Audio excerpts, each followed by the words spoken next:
రాష్ట్ర విభజన సందర్భంగా ఈ రాష్ట్రానికి ప్రత్యేక హోదాను ఇస్తామని చెప్పి ఈ రాష్ట్ర ప్రయోజనాలను భవిష్యత్తును కాపాడుతామని చెప్పి పార్లమెంటు సాక్షిగా మాట ఇచ్చిన భారతీయ జనతా పార్టీ ఎన్నికల కంటే ముందు భారతీయ జనతా పార్టీతో చిలిమి చేసి 15 సంవత్సరాలు ప్రత్యేక హోదా సాధించి పెడతామని చెప్పిన చంద్రబాబు నాయుడు ఇరువురు కలిసి ఈ రాష్ట్రాన్ని నాశనం చేసినారు.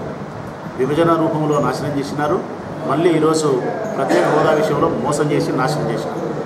ఈ రాష్ట్ర ప్రజల యొక్క భవిష్యత్తును కాపాడే దేశానికి, ఈ రాష్ట్ర బిడ్డల భవిష్యత్తును కాపాడే దానికోసం వైఎస్ఆర్ కాంగ్రెస్ పార్టీ నాయకత్వంలో రేపటి దినం ప్రత్యేక హోదాను సాధించి పెట్టేదానికోసం ప్రజా అభిష్టాన్ని ఢిల్లీ పెద్దలకు తెలియజేసే దానికోసం బంద్కు పిలుపునిచ్చి ఉన్నాం.